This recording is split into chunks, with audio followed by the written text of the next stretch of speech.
নমস্কার বন্ধুরা, আজকে এই আলু গ্রেট করে আলু নিয়েছি, 4টে আলু এখানে গ্রেট করে নিয়েছি মিডিয়াম সাইজের, আর এখানে 4টে ডিম নিয়েছি। হ্যাঁ, এই দুটো দিয়ে আজকে আমরা একটু আলু আর ডিমের ফুলরি করে আপনাদের করে দেখানোর চেষ্টা করব। এখানে নিয়েছি জিরের গুঁড়ো আর আদা রসুন আর লঙ্কা কুচোনো আছে। এখানে কড়াই গরম হয়ে গেছে, দেখুন এখানে কড়াই গরম হয়ে গেছে।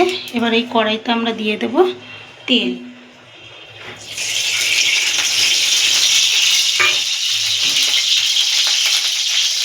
ডিমটাকে আমরা ছোট ছোট করে পিস করে নেব। তেল গরম হয়ে গেছে, এবার আমরা এর মধ্যে দিয়ে দেবো কালো জিরা ফোড়ন।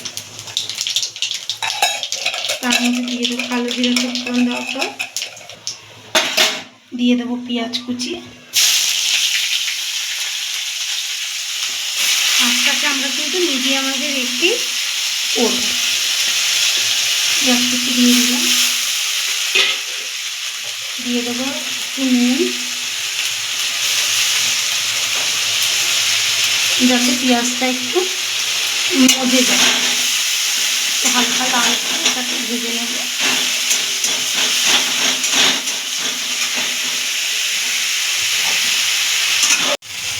দেখুন পেঁয়াজটা হালকা লাল ভাজা ভাজা হয়ে গেছে। এবার আমি এর মধ্যে দিয়ে দেবো আদা রসুন আর লঙ্কা কুচি, দিয়ে এটাকে একটু নাড়াচাড়া দিয়ে দেবো জিরে গুঁড়ো, দিয়ে দেবো একটু জল যাতে একটু মশলাটা পোড়া না লাগে। দিয়ে দেবো একটু হলুদ, দিয়ে আমরা একটু নাড়াচাড়া দেবো। এরপর আমরা দিয়ে দেবো টমেটো কুচিটা দিয়ে একটু নাড়াচাড়া করে দিয়ে দেবো এর মধ্যে একটু চিনি।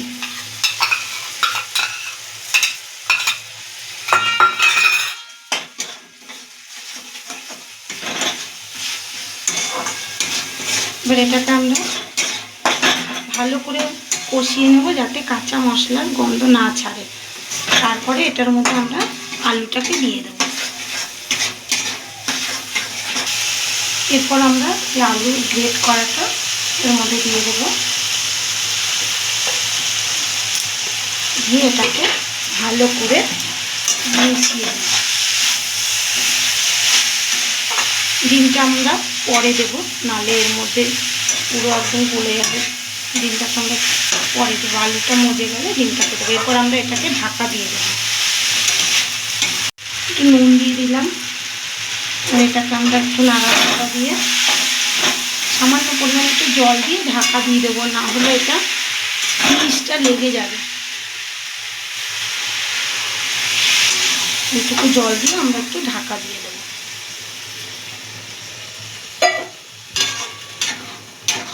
দেখুন আমরা থালাটা খুলে নিয়ে একটু মাঝে নাড়িয়ে দেবো, না হলে এরকম নিচটা লেগে যাচ্ছে। দেখুন এবার এর মধ্যে আমরা ডিমটা দিয়ে দেবো। এর মধ্যে আমরা ডিমটা দিয়ে দেবো।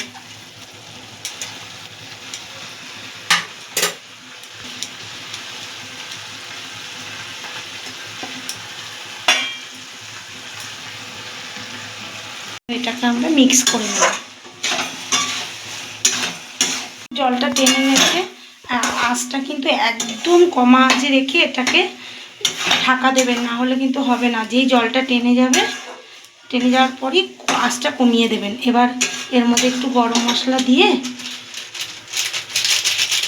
এটাকে ভালো করে আরই মাখা করে নেব। আর এটাকে যদি মিডিয়াম আঁচে দেন তবে একটু অনবরত নাড়াচাড়া দিতে হবে। দেখুন বন্ধুরা আমাদের পুরটা রেডি হয়ে গেছে। এবার এটাকে আমরা নামিয়ে নেব। কত সুন্দর পুরটা মাখা হয়ে গেছে।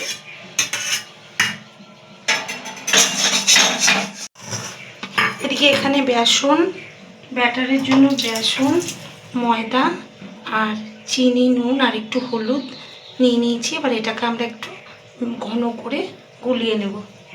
দেখুন পুরটাকে আমরা আস্তে আস্তে এরমভাবে মেখে গোল গোল করে নেব। পুরটা ঠান্ডা হলে অবশ্যই তবেই জিনিসটা গোল গোল করবেন।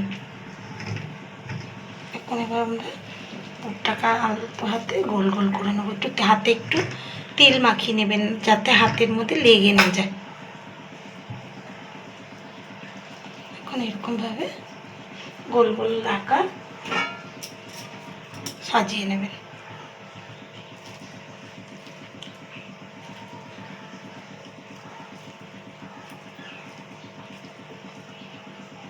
এরকম করে সব সাজিয়ে নেবেন। গোল আকার করে নিয়েছি।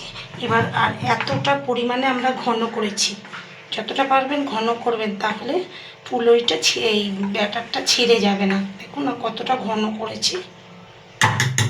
এবার আমরা এটাকে এর মধ্যে চুবাবো। দিয়ে তেল গরম হয়ে গেছে কড়াইতে।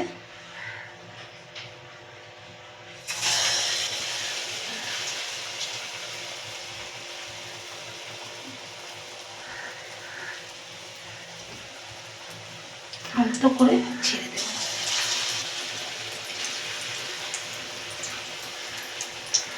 এখন বন্ধুরা এরকমভাবে আস্তে আস্তে সাবধানে ফুলরিগুলো ভেজে নেবে।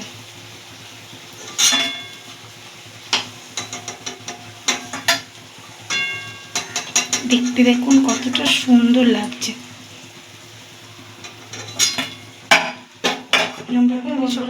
আমাদের ফুলরি রেডি হয়ে গেছে। আশা করি আপনাদের করে দেখাতে পেরেছি।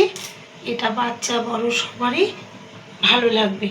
ভালো লাগলে একটা লাইক এবং সাবস্ক্রাইব করে দেবেন। আর ভালো থাকবেন, সুস্থ থাকবেন। দেখা হবে পরের একটি রেসিপি নিয়ে।